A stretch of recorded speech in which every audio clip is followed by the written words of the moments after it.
stated. They issued a statement. Yes. They issued a statement. Yes. And in that Market statement, forces. if we can bring back that, in the conversation that we had with him, he said, going forward, Yes. that the prices are going to be determined by market forces. What do you make of that scenario? You agree with the issue of the market forces? No, the NNPC Limited issued a statement whereby it fixed the prices of petroleum products. I mean, petrol in Lagos, in Abuja, in the north. Right? Now, if I understand the GMD, it was saying that in futuro, market forces will fix the price. But for now, NNPC Limited fixed the price. He said the price list that went viral, that went around, Yes. were leaked internal documents of the NNPC, that NNPC did not fix it. Let me read through the statement of the NNPC. NNPC said in the statement, adjustment in pump price of PMS. Yes. It says, NNPC Limited wishes to inform our esteemed customers that we have adjusted our pump price of PMS across our retail outlets in line with the current market realities as we strive to provide you the quality service we are known for. It is pertinent to note that prices will continue to fluctuate to reflect market dynamics. We assure you that NNPC Limited is committed to ensuring ceaseless supply of product. The company sincerely regrets any inconvenience this development might have caused. We greatly appreciate your continued patronage, support, and understanding through this time of change and growth. Signed, Garbadin Mohammed, Chief Corporate Communications Officer, NNPC Limited. That is what the NNPC is saying. And it's gone viral. And that is the basis. Oh yeah, and that is the basis of the, prices we are witnessing all over the country. Could it be because they are the sole importer of refined products? We have always condemned the sole position of the sole importer because you do not allow for competition. Whereas you may want to bring your products from Europe or America, I may prefer to go to the Middle East. There was a time the government was importing from all over the place. And I said, no. Côte d'Ivoire has a functional refinery. So why don't you refine from that country? We now refine about 60,000 barrels a day. I don't know what the current number is. We even go to Niger, right, to refine. Because for 30 years, shamefully, this country is the only oil-producing country in the world that imports petroleum products. Only one. Even with 4 refineries that are not working. These guys collapse them. You have an incompetent and a reckless ruling class. You think it's intentional for the refineries not to be working? Oh yes, because between 1993 and 2016, the government spent $6 billion, $6.025 billion on turning around maintenance of the refinery. At the end of the day, the government left them at a comatose stage. And when President Buhari came on board, as a former... Yeah, so like the dude was saying, it's criminal for you to be trying to gas hike, do this, do that.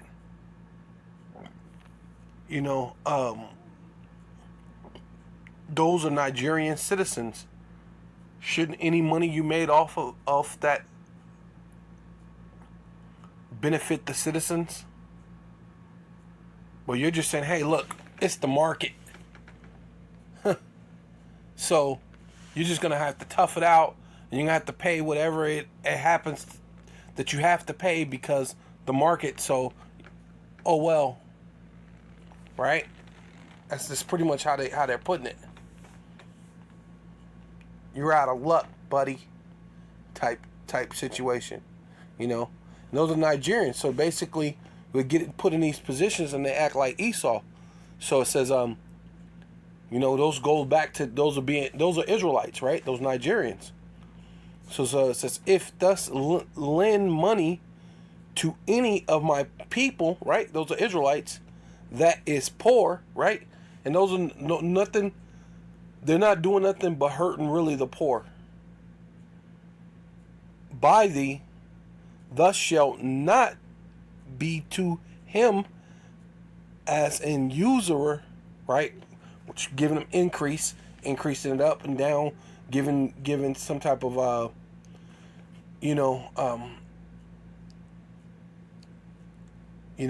added tax, basically. The thing that Esau uses, the APR rate, or say the market it's very volatile, so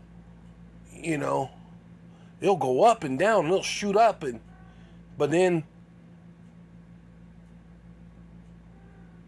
Nigeria can produce their own oil. I mean, Shell was just stealing their oil, right? And not paying for it. Thus shall not be to him as a usurer, neither shall thus lay upon him usury, right? Yeah, so this is Exodus 22 and 25. So I came here to the blue letter just to, get that the definition to that usury, or usurer. Usurer and usury, Salakia. Usurer. Strong's H5383. Nasha. To lend, be a creditor, right? Because ultimately that's what you're doing. You're hiking up prices. And if the people are poor, that's how you know that this whole system is wicked, right? This whole system is wicked, especially towards the Israelites. Because you're not supposed to give the Lord's people when the Lord made the world for our sake. And then you're taking the world that the Lord made for the Israelites, and you're being a creditor to them, a lender to them,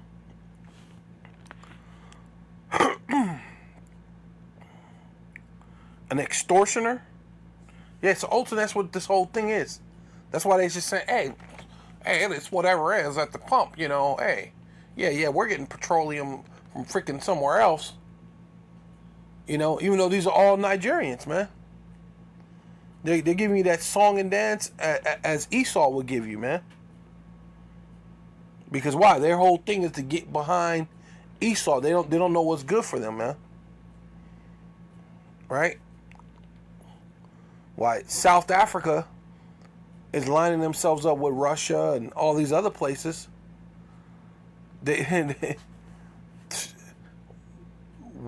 Why haven't they got on that bandwagon to jump to jump over there with Russia, where they would get that protection? Hey, it's really ultimately your judgment is up to the Most High, man. You're going to be getting that charagma over in Nigeria real soon, because you don't want to go with the paper money. So they already set up your leaders to lead you wrong, to extort you, to be extortioners, taker of usury, yeah. And that's ultimately what they're doing. And now the next thing is to what? To take your soul, to get you to get the charagma, right? Get that digital all. Yeah, so this is Deuteronomy 23 and 19. Thus shall not lend upon usury to thy brother, right? And those are other Nigerians. Those are other Israelites, right? Which are, dealing with the,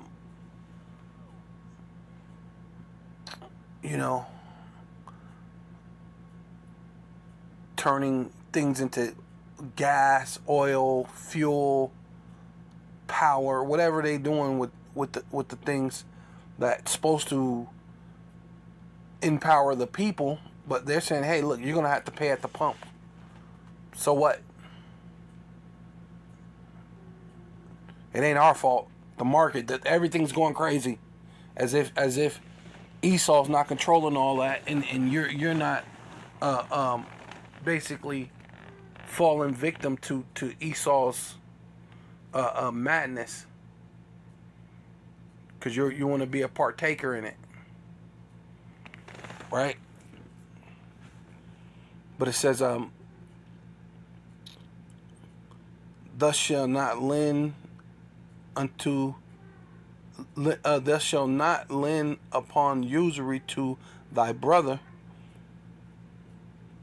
usury of money, usury of victuals, right? Food, right? Usury of anything. Not just, oh, well, God didn't say this, and he didn't say you couldn't use usury on this, so I'll be able to do that. The Lord said usury on anything that is lent upon usury. Anything you're doing, you're increasing the value. When we go to the gas station, on the light bill, the cable bill, the phone bills, whatever is going on, which really that sends down from Esau, right? You're really getting that from Esau. But you're my brother. Why not pump your own petroleum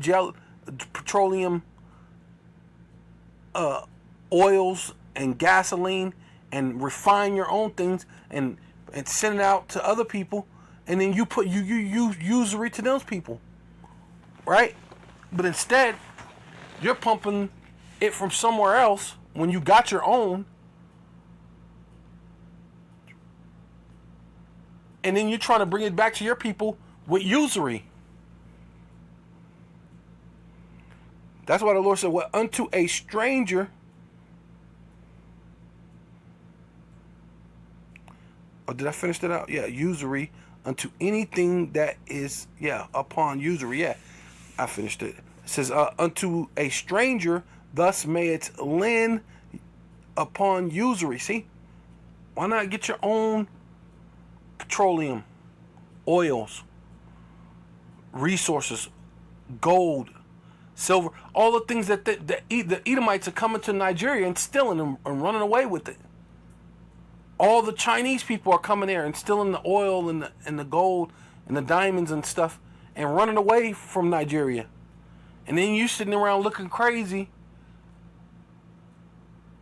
Why? Because you got a wicked president, wicked prime ministers, or whatever they have there, because they're making their money, and they don't care if they're lending upon their brother, the one that is poor, upon usury. And those are Israelites. But that's why the Lord, who the world ignorantly calls Jesus Christ, man, he's coming, man, and you're gonna find out shortly, man, that you made a grave mistake, man. And one you can't take back, man. The Lord, it's time for the Lord to punish you people, man. Yeah. But any of thy brothers, see, the Lord will go back to it right here. He says, unto a stranger thus mayest lend upon usury, but unto thy brother thus shall not lend upon usury. That Yahweh, right? All caps, which he is, or he exists, thy power, right, may bless thee. See, and that's why a whole lot of you jakes in the world ain't really being blessed, man. In all that thus setteth thy hand in the land, wherever thus goeth to possess it, man. So the Nigerians should be doing very well, man. You're the Israelites. But why? This Esau Edom put a wicked Israelite, right? A Nigerian, should we say? Because he refused. You Jakes refused to come back to your power. You refused to recognize your nationality, right? You know? Yeah, I'm going to go back here, right here to Exodus 22 and 24. It says, my wrath shall wax hot. So the Lord ultimately, through all this, this hiking up all these gas prices and basically following the ways of Esau Edom into the MOTB, the Lord is going to be wroth with 2/3 of his people, right? And just because, us here in America, it's hard for us to understand because we don't got a actual country and a nation and a flag and things like that. But then again, in a sense, we do, because you got the Nigerians. You got all these other tribes that got their own country in Africa. And so the Lord allowed you to have your own country and a flag, but then you're still going about the ways of the of the God of this world, should I say? So the Lord says, my wrath shall wax hot, right, which is just anger, and I will kill you. And ultimately, at the end of this thing, the Lord is finna kill 2/3 of his own people, man. Right along with Esau Edom with the sword. And a lot of times what? The Lord uses the so-called white man, which is the Lord's sword, but the Lord also got what? Famine, death, pestilence, right? Ultimately nuclear missiles in certain places, right? Strategic places that's supposed to get hit. So 2/3 of the Lord's people are gonna get a rude awakening, man. And your wives shall be widows, right? But the Lord ain't even finna leave widows this time, right? Your women, your children, everything's finna get slaughtered, and your children fatherless, right?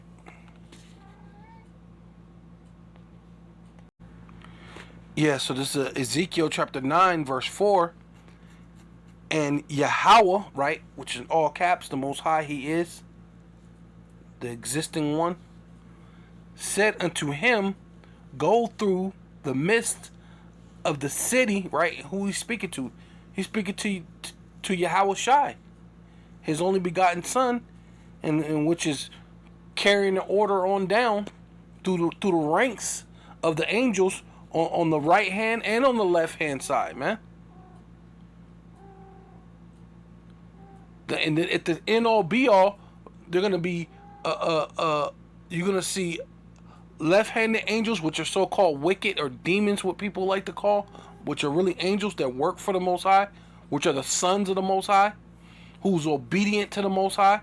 Satan didn't just run off and do his own thing, right? He works for the Most High.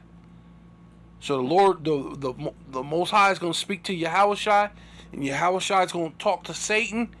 He's going to talk to the Archangel Michael, and it's going to be time to tear up this world and to visit the world that the Lord has made, man.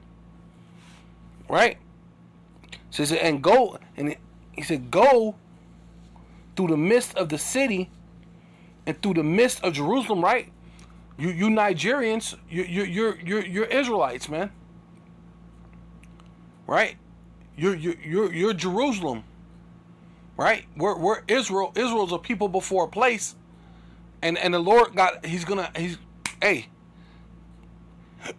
and set a mark upon the forehead of the men that sigh and cry for all the abominations that be done in the midst of it. And there's most likely there's a GMS Nigeria. Oh yeah, the brother.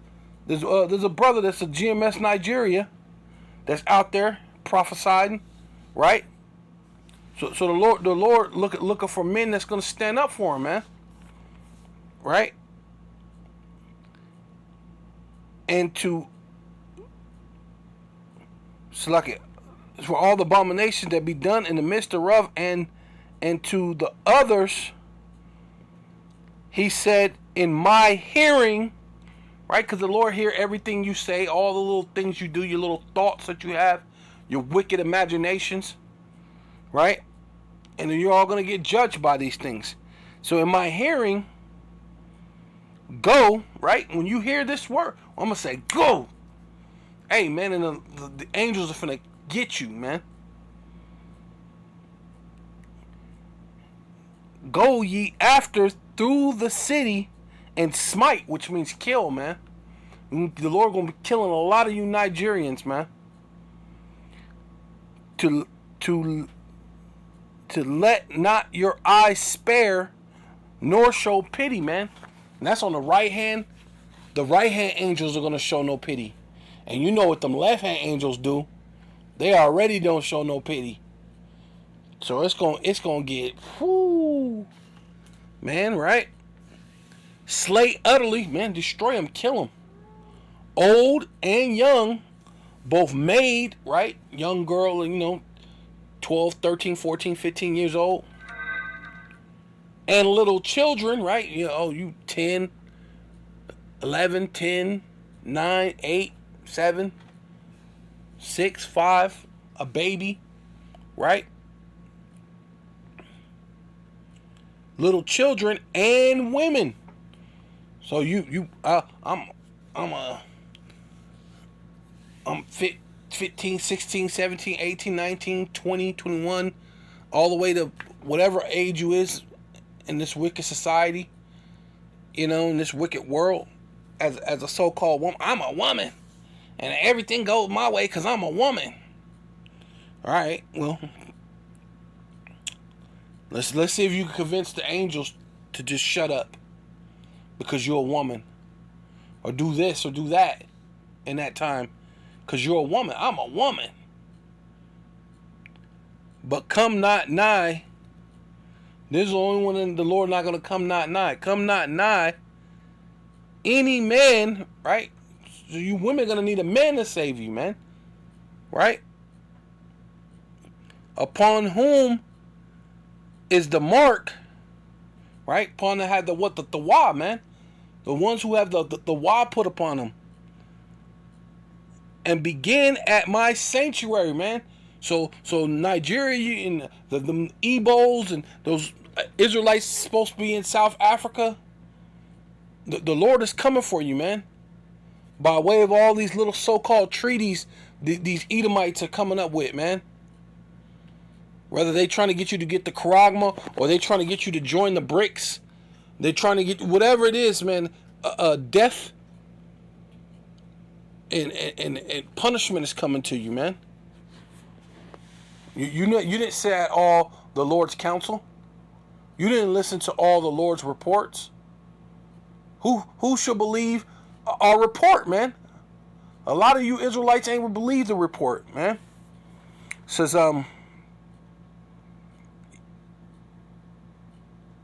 come not nigh upon the man whom is the mark, and begin at my sanctuary.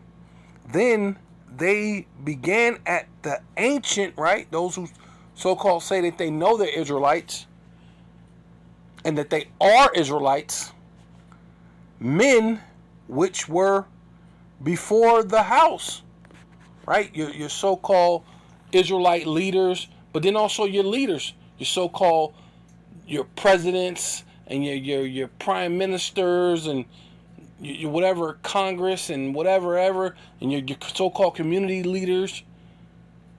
Hey, your church leaders. The Lord said, destroy them, man. Destroy them. You ain't on the Lord's program. So call Volume Yahweh, Basham Yahweh Shai, Basham Rakakodash. Double honor to the apostles and elders of Great Millstone who were well. Salutations to the Akim and the four winds, preaching the truth and sincerity, risking your lives more now than ever, the hopeful elect. The elect, Shalom, to the Israelite foreigners who phenotype may look like another nation, but bloodline goes back to Israel and have come back to the fold. Shalom.